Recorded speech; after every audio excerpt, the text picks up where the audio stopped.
Tal como lo cortés no quita lo valiente, así lo hilarante no quita lo profundo.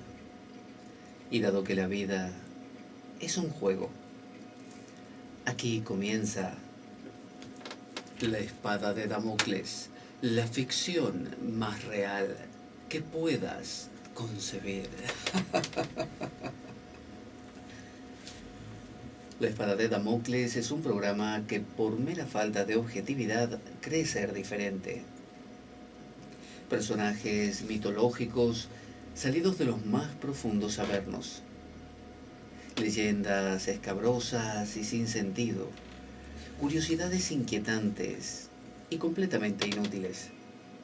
Historias antiguas malversadas por nuestra incapacidad de entendimiento. Y cuentos carentes de profundo significado.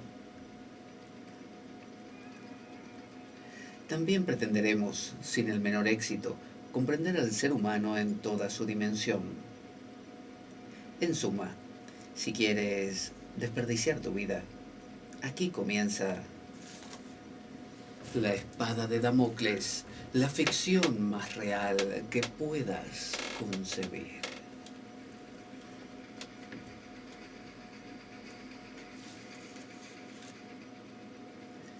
La espada de Damocles se emite todos los domingos de 14:30 a 16:30 aproximadamente, aquí por Radio Cuca 107.3 del dial de la FM de Oviedo, Asturias, España.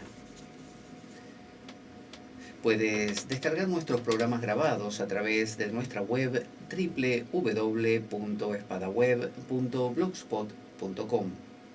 También puedes oír el programa en vivo a través de www.radiocuca.org. Si quieres enviarnos un Twitter, puedes hacerlo a través de @PabloJVeloso o también participar de nuestro grupo de Facebook La Espada de Damocles. Bueno, ¿y qué más? Puedes también enviarnos un correo a info@laespadaweb. No, perdón, info@espadaweb@gmail.com. Pero por sobre todo, ¿sabes qué? No te lo puedes perder.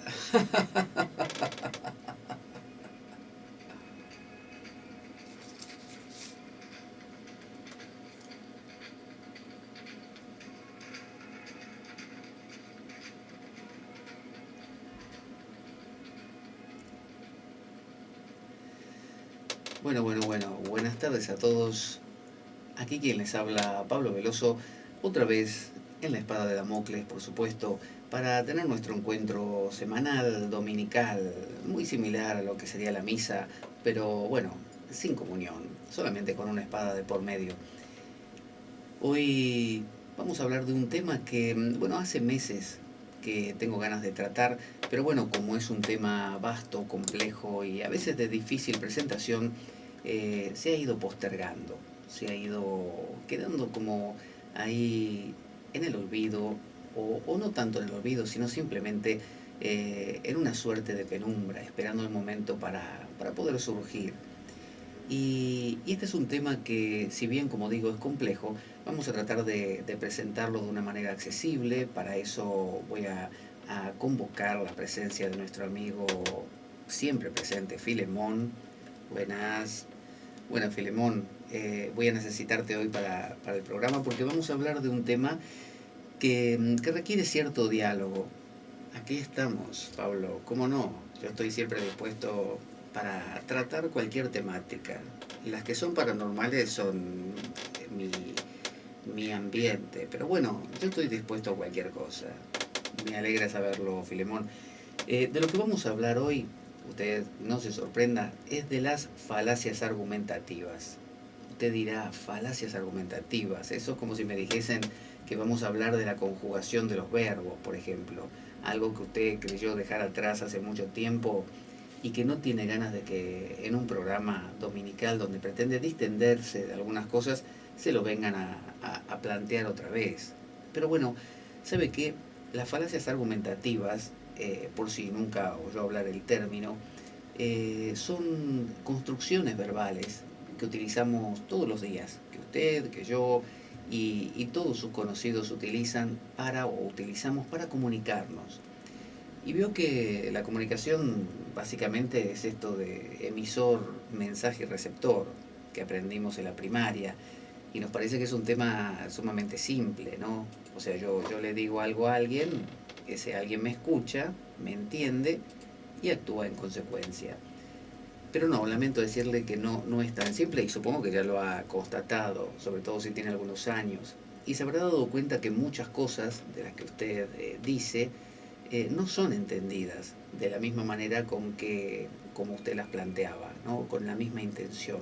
A veces son interpretadas de maneras muy variopintas, algunas de ellas traen consecuencias difíciles de sostener, porque el interlocutor a veces interpreta algo radicalmente distinto a lo que dijimos, otras veces hasta puede ofenderse, como pasa muchas veces en las redes sociales, donde no hay esa posibilidad de expresión emocional o de tonos de voz que podemos utilizar al hablar. Y bueno, a veces las palabras escritas en una pantalla pueden hacer que seamos muy mal interpretados, ¿no? Que a veces un comentario jocoso se interprete como una burla, ¿no? Como mofa. Así que, ¿qué son las falacias argumentativas? Bueno, cuando usted habla, usted plantea argumentos. Es decir, usted quiere presentar una opinión. Usted dice, no sé, hoy va a llover. Y cuando dice que hoy va a llover, el interlocutor lo que espera es que usted sustente aquello que está afirmando para ver si realmente es posible. Porque al interlocutor le interesa saber si tiene que salir con un paraguas, por ejemplo. Entonces, para eso, usted tiene que recurrir a fortalecer ese argumento a través bueno, de postulados, de comparaciones, de ir como intentando. Aquí tengo un problema de audio, a ver si me escucho bien. A ver, ahí. Usted tiene que ir. A ver, todavía no. A ver, ahora un poco mejor. Usted tiene que ir de a poquito sustentando lo que quiere decir, de manera que el interlocutor pueda no solo entenderlo, sino creerle. Y pueda decir, bueno, lo que me dijo fulano es verdad. Así que muchas veces cuando queremos transmitir una idea sin darnos cuenta, no la sustentamos bien, la complicamos y generamos a veces razonamientos que no son coherentes. Es decir, uno acaba diciendo algo que no tiene coherencia, que no casa, que no pega. En otras ocasiones se hace deliberadamente, como en el caso de los políticos que buscan, a través de ciertos argumentos confusos, quedar bien con Dios y con el diablo.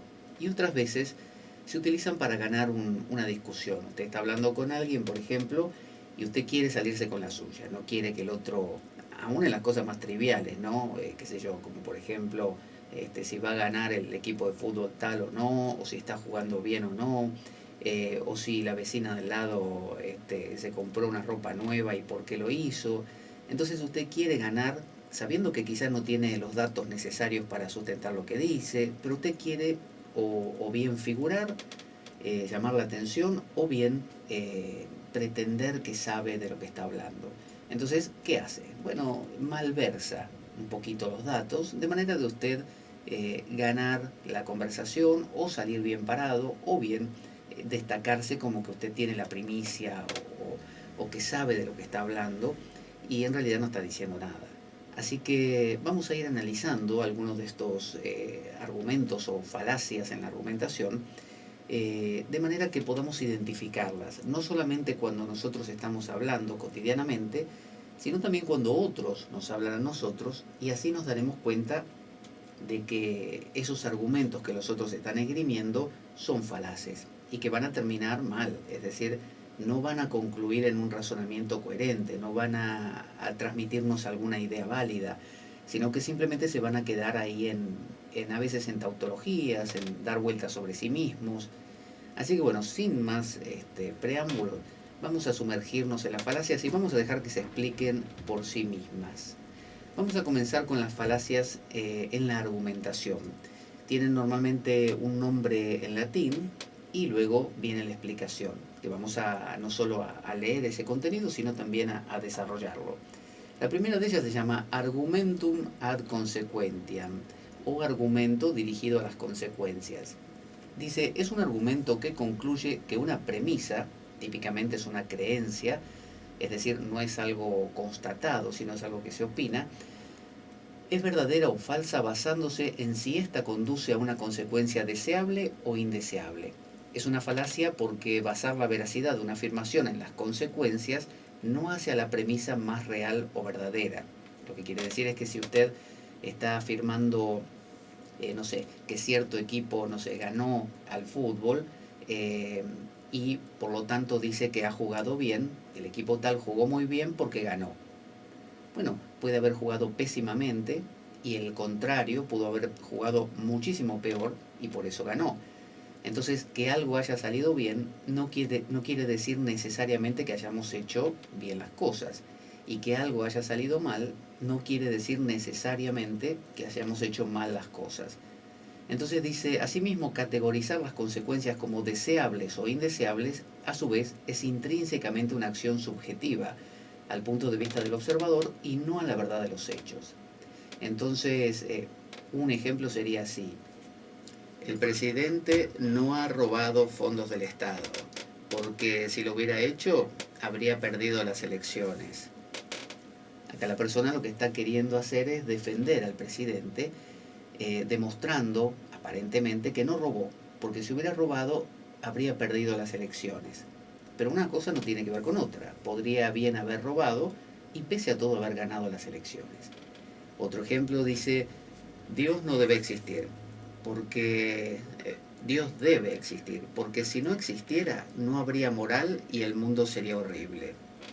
Esto dice mucha gente, que Dios existe porque si Dios no existiera, el mundo se iría por el garete, por así decirlo, sería un caos, no habría moral, no habría amor, es decir, se presupone la idea de que Dios existe porque vemos que hay un cierto orden en el mundo. Pero una cosa no necesariamente tiene que ver con la otra. Puede haber muchas razones por las cuales el mundo podría ser horrible o fantástico sin la necesidad de apelar a ese agente externo, que en este caso es Dios. También otro ejemplo dice, el jugador hizo todo lo que pudo, porque si no, no hubiéramos ganado el partido. Ahí está el ejemplo del partido. Que un jugador que se haya ganado el partido no quiere decir que el jugador haya hecho todo lo que pudo. Pudo haber jugado pésimo y sus compañeros muy bien, por ejemplo, y por eso ganaron el partido. Así que este es el argumentum ad consequentiam, o argumento dirigido a las consecuencias.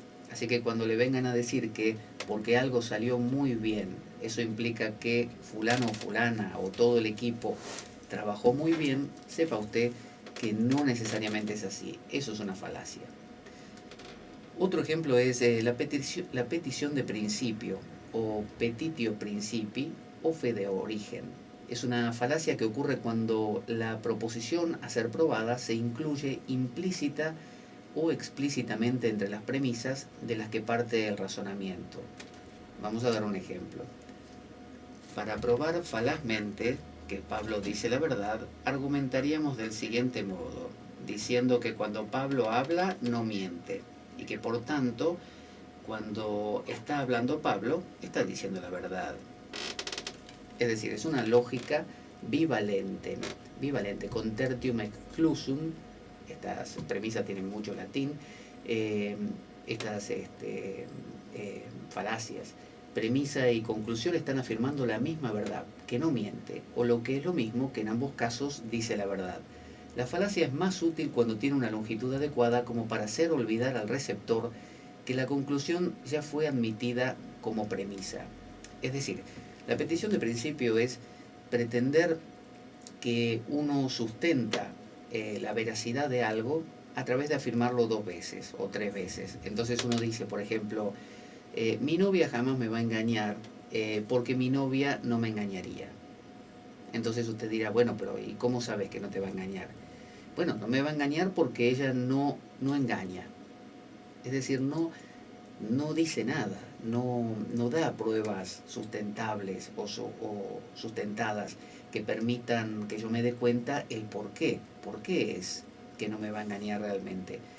Entonces dice en este texto que si uno normalmente quiere usar esta falacia y quiere que surta efecto, tiene que separar un poquito una afirmación de la siguiente para que el interlocutor se olvide lo primero que uno dijo. Entonces uno diría algo así: mi novia nunca me va a engañar, porque es una chica muy buena, porque, no sé, tiene una educación moral, y además no engaña. Es decir, ya lo puso más lejos. Entonces el interlocutor, sobre todo si no tiene una memoria muy aguda, se olvidó que lo dijo usted al principio y le parece que esa segunda vez demuestra como una prueba, como una contundencia. Entonces mucha gente que uno le pregunta, pero ¿y cómo sabes que va a llover? Responden, ¿por qué va a llover? Eso justamente es una petición de principio. Es pretender que afirmar algo nuevamente, la misma cosa, sirve como un argumento válido. Así que la siguiente vez que alguien a una pregunta suya del porqué de tal cosa le responda la misma cosa, o sea, es una especie de ¿y por qué sí? ¿Y por qué sí? ¿Por qué es así? Y uno es una respuesta muy de padres. Cuando le responden al niño, el niño pregunta, ¿por qué me tengo que ir a dormir temprano? Y el padre le responde, porque sí. Es decir, el niño pregunta, pero ¿y por qué? ¿Por qué sí? ¿Y por qué sí? También está la falacia de las muchas preguntas o la pregunta compleja, con la cual dice, el mero hecho de responder la pregunta implica presuponer en la respuesta algo que no se quiere asumir como cierto. La finalidad de dicha falacia es que el adversario dialéctico, o sea, el interlocutor, asuma en su contestación alguna información que no se quiere conceder, bien por falsa o bien porque dicha concesión perjudica gravemente la argumentación que pretende sostener. Para sortear dicha falacia, lo idóneo sería no contestar, para no dar información extra que no se desea conceder al interlocutor. Esta falacia de las muchas preguntas es que usted le hace una pregunta a una persona, pero en su pregunta a su vez le agrega una segunda parte, de manera que si el interlocutor le responde lo que usted le preguntó, inmediatamente está aceptando también la segunda parte. Entonces uno le dice al interlocutor, por ejemplo, eh, eh, eh, a ver, ¿todavía golpeas a tu esposa? Entonces si el interlocutor responde no, no golpeo a mi esposa, porque él dice, mire, nunca la golpeé, no, inmediatamente está aceptando que alguna vez la golpeó. Dice entonces que la forma de disolver o de desarmar esta falacia sería no responder sí o no, porque uno estaría aceptando la otra parte, sino preguntarle al interlocutor por qué está queriendo afirmar algo que, o de dónde saca que uno golpeaba a su esposa, por ejemplo. Y de esa manera queda expuesta la estrategia del interlocutor de querer presentar un argumento que no se sustenta en nada y que forma parte de manera velada de una pregunta. Sería como si uno le preguntase a alguien, eh, por ejemplo, ¿por qué estás comiendo otra vez galletitas como siempre? Entonces la pregunta aparentemente inocente es ¿por qué estás comiendo galletitas? La persona diría, porque tengo ganas. Pero la persona no se dio cuenta que hay un como siempre ahí, que implica que la persona siempre come galletitas. Entonces, si llega a responder porque tengo ganas, inmediatamente estaría aceptando la otra parte. Eso se utiliza mucho por parte a veces de los periodistas que abordan a una persona, ahí al entrevistado o a la persona oportuna, y le hacen una pregunta así, de este estilo, ¿no? De manera que la persona al responder una cosa no se dé cuenta y esté respondiendo otra, aceptando otra, y luego eso sería materia bueno, de ser carne de cañón de un programa de chimentos y cosas por el estilo. También está la falacia de non sequitur. Non sequitur. Las razones dadas para soportar una afirmación son irrelevantes o no relacionadas. ¿Vio cuando una persona quiere dar argumentos de por qué hace cierta cosa? Y cuando da los argumentos no tienen nada que ver con lo que está planteando. Por ejemplo, tengo miedo al agua, así que mi deporte será el puenting. O por ejemplo, me gusta conducir, por eso me compro un Toyota. dice, en cualquiera de los casos puede hacer puente y no comprarse un Toyota. Y no depende directamente de la razón dada, ya que hay muchos más coches o deportes que se han descartado sin que la razón dada sea relevante. Puede producir autoengaño por no aclarar los verdaderos motivos por los que se toma una decisión. Una manera de aclarar esta falacia es reorganizando el argumento para colocar la razón y la conclusión de manera que la incongruencia se haga evidente. Es decir, lo que está haciendo esta persona es decir, es como si yo dijera, me gusta hacer radio porque soy argentino. Y alguien diría, bueno, ¿y qué tiene que ver una cosa con la otra? O sea, está perfecto, podés ser argentino y no hacer radio también. Hay muchos argentinos que no hacen radio, que son la mayoría. Entonces, muchas veces conectamos cosas que no tienen nada que ver. Entonces, de la misma manera podemos decir, fulano es tonto o ineficaz en lo que hace porque juega al fútbol. Y uno diría, bueno, ¿y qué tiene que ver una cosa con la otra? Entonces dice, una manera de clarificar esta falacia es reorganizando el argumento para colocar la razón y la conclusión de manera que la incongruencia se haga evidente. Entonces, no decir, como me gusta conducir, me compro un Toyota, porque me podría decir también, porque me gusta conducir, me compro un Fiat, o porque me gusta conducir, me compro una bicicleta. Mejor decir, me gusta conducir y por eso me compro un Toyota, ¿no? Porque me gusta conducir. Podría cambiarlo por me compro un Fiat o una bicicleta. Entonces, en lugar de me gusta conducir y por eso me compro un Toyota, sería me compro un Toyota porque me gusta conducir. O por ejemplo, estamos en España, así que pasaremos calor. En cambio, reordenándolo sería pasaremos calor porque estamos en España. El argumento ad baculum, es decir, mediante el báculo, o argumento dirigido al bastón o al mando, o argumento por la fuerza, es un argumento donde la fuerza, coacción o amenaza de fuerza es dada como justificación para una conclusión. Es un caso especial, negativo, del argumentum ad consequentiam. Este tipo de falacia se da en los casos en que se duda en intervenir o no en un conflicto. Se basa la decisión en algunos en la consecuencia de actuar o no actuar, lo que justifica la intervención. Sin embargo, aunque estas decisiones preventivas previas modifican forzosamente las predichas y subjetivas consecuencias, no aclaran la necesidad de actuar o no aseguran la verdad de las premisas en las mismas. Es decir, el argumentum ad baculum simplemente es una amenaza. Por ejemplo, acá pone algunos ejemplos. Irak tiene armas de destrucción masiva. Como esto puede provocar una guerra muy peligrosa, debe ser verdad y por tanto es necesaria una intervención. U otro ejemplo, debes creer en Dios porque si no lo haces irás al infierno.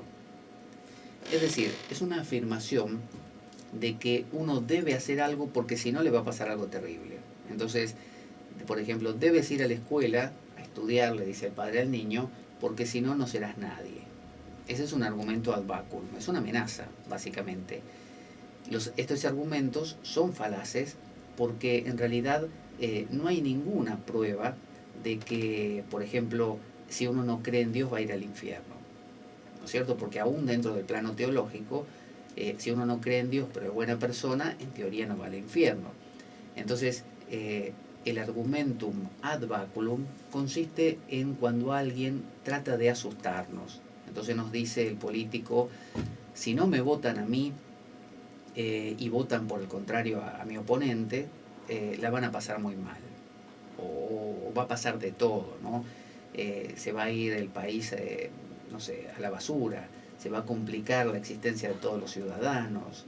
Es decir, es como si nos estuvieran dando con un báculo, con un palo por la cabeza y nos estuvieran diciendo, haz lo que te digo.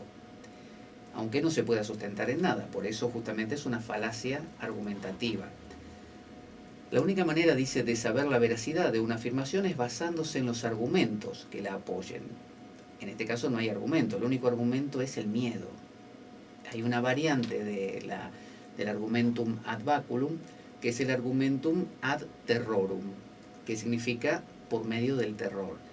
Es decir, no es una amenaza directa de si no haces esto te va a pasar tal cosa, sino que es una especie de cosa velada, que se dice pero no se dice. Entonces, por ejemplo, el jefe le dice a la empleada, le dice, señorita Susana, ¿a usted le gusta el puesto que tiene? ¿Le interesa conservarlo? Entonces, bueno, me imagino que me entenderá. ¿Se da cuenta? No le dijo, señorita Susana, si no viene conmigo a mi despacho y accede a lo que le pido, la voy a despedir. Eso sería el argumentum ad baculum, es decir, el último que dije. Es decir, sería amenazar, en este caso a la empleada Susana, a que si no accede a lo que el jefe le pide, de cuestiones íntimas, la va a despedir. Sin embargo, el ad terrorum es más sutil. No le dice a la empleada, o sea, la empleada no podría, supongamos que estuviera grabando la conversación ella, veladamente, no tendría pruebas, porque el jefe en realidad no le dijo nada. Le dijo, señorita Susana, si usted quiere conservar su trabajo, le gusta su trabajo, bueno, espero que me entienda. Es decir, no le dijo, pero le dijo mucho. Entonces, es como un argumento que utiliza el terror, utiliza el miedo a quedarse sin trabajo, el miedo a quedarse sin algo, o a perder algo, o a ser lastimado, pero no dicho directamente. Es un miedo casi inspirado, ¿no?, por el otro, que es muy común en las relaciones de jerarquía, cuando uno está en un trabajo y un superior nos dice algo, pero no nos lo dice a la vez. Entonces se entiende, flota en el aire, es a veces hasta una mirada quizás, ¿no? Nos mira como diciendo, ojo, porque si pasa tal cosa, pero todo fue una mirada o fue una palabra al pasar, pero no dice algo muy claro. Está también la falacia de la conclusión irrelevante, o bien también se llama ignoratio elenchi, o refutación ignorante, o también se llama eludir la cuestión, ¿no? Es la falacia lógica de presentar un argumento que puede ser por sí mismo válido, pero que prueba o soporta una proposición diferente a la que debería apoyar. Aristóteles creía que todas las falacias lógicas podían ser reducidas a ignoratio elenchi. También en algunos casos estas conclusiones irrelevantes son intentos deliberados por parte de manipuladores, expertos en falacias lógicas, de cambiar el asunto de la conversación. Un ejemplo sería este. Pablo es un buen deportista y debe ganar la copa. Después de todo es un buen tipo, ha donado mucho dinero y es miembro de una ONG. Es decir, está afirmando que Pablo es un buen deportista. Supongamos que lo fuera, ¿no? Perfecto, lo es. Pero enseguida dice, y debe ganar la copa. Está queriendo justificar por qué. Entonces, para justificarlo dice que, bueno, después de todo es un buen tipo, ha donado mucho dinero y es miembro de una ONG. Alguien preguntará, bueno, pero ¿qué tiene que ver? Porque para ganar la copa hay que jugar bien, no sé, al fútbol. Pero si Pablo, por más que sea un buen tipo, done mucho dinero y sea miembro de una ONG, no cumple la función esencial, la premisa básica para un buen deportista, que es ser eficiente en su deporte. O sea que la segunda parte del argumento no tiene nada que ver con la primera. No se puede usar esa segunda parte para sustentar la primera. No es coherente. Entonces, de la misma manera, muchas veces ocurre que alguien dice, por ejemplo, no lo despidas a Carlitos, si es un buen tipo, él es muy amigable, nos morimos de risa con él, hace unos chistes buenísimos. Bueno, hará unos chistes buenísimos, será un buen tipo, será buen compañero, pero no es eficiente en su trabajo. Entonces, muchas veces cuando planteamos un problema a alguien y le decimos, mira, estamos teniendo un inconveniente con el familiar tal o con el compañero de trabajo o lo que fuera, el otro, para decir, bueno, no, relájate, no tomes una decisión tan apresurada, pretende sustentarlo halagando al personaje, destacando valores que no tienen nada que ver con el ámbito donde se estaban causando esos problemas. Otro ejemplo sería, Thomas Jefferson decía que la esclavitud estaba mal. Sin embargo, él mismo tenía esclavos. En este caso, se está queriendo hundir a Thomas Jefferson, lo contrario, porque él afirmaba que la esclavitud estaba mal. Hasta ahí es un argumento. Thomas Jefferson decía que la esclavitud estaba mal. Perfecto. Ahora el interlocutor dice, pero él mismo tenía esclavos. Por lo tanto, su afirmación es errónea y la esclavitud debe estar bien. No necesariamente. Es decir, lo segundo no tiene que ver con lo primero. Yo puedo decir que el alcohol, no sé, mata, o el tabaco mata, y yo puedo fumar de repente. Y alguien me dice, sí, pero el tabaco mata, lo estás diciendo todo el tiempo, pero y decís que no hay que fumar, no debería fumar la gente, y vos estás fumando. Bueno, yo fumo, pero eso no quita que el tabaco mate. El argumento luego está ad hominem, que es muy común, o argumento dirigido al hombre, que consiste en replicar al argumento atacando o dirigiéndose a la persona que realiza el argumento más que a la sustancia del argumento. Tu quoque, en el que se develan trapos sucios, suele ser un mecanismo. Por ejemplo, dices que este hombre es inocente, pero no puedes ser creíble porque tú también eres un criminal. Es decir, alguien dice algo, por ejemplo, no sé, los políticos de hoy en día son todos unos corruptos. Y antes de que uno pueda defender su argumento, el interlocutor salta y dice, sí, pero usted también es un corrupto, porque me dijeron que el otro día cuando fue al kiosco se quedó con el vuelto, en vez de devolverle al vendedor.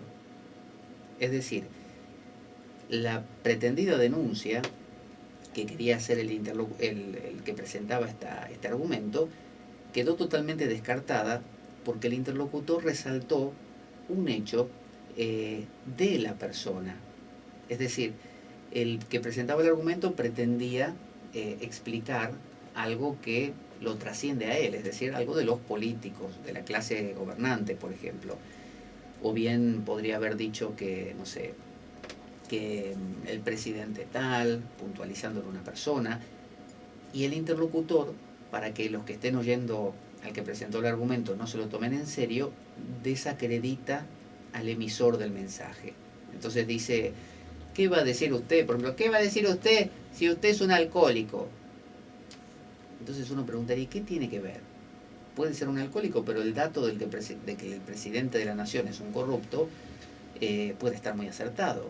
Y queremos escuchar cómo este hombre lo va a sustentar, porque nos interesa. Pero aparece este interlocutor y dice, lo corta de cuajo y dice, no, no puede ser nada verdad lo que diga porque es un alcohólico. Y cambie la palabra alcohólico y póngale homosexual, póngale, qué sé yo, no sé, de izquierdas o lo que sea, o de derechas. Es decir, se trata de centrarse en la persona, o que es un mujeriego, por ejemplo, un adúltero, lo que fuera, cualquier cosa que sirva para que se desacredite la validez o la seriedad de lo que está diciendo. Entonces, ese es un recurso muy utilizado en los debates a veces televisivos, donde candidatos políticos o personas simplemente están debatiendo y donde el interlocutor se da cuenta de que el argumento que se está presentando no conviene que sea escuchado, no conviene que sea tomado en serio. Entonces desacredita a la persona antes de que se produzca una escucha seria de lo que está diciendo. Y de esa manera queda totalmente, o sea, va por el hombre, ad hominem, va a la persona, en lugar de ir al mensaje y discernir si es coherente o no, y de ver, bueno, a ver, ¿será corrupto el presidente o no? No, va directamente al emisor del mensaje y lo destruye.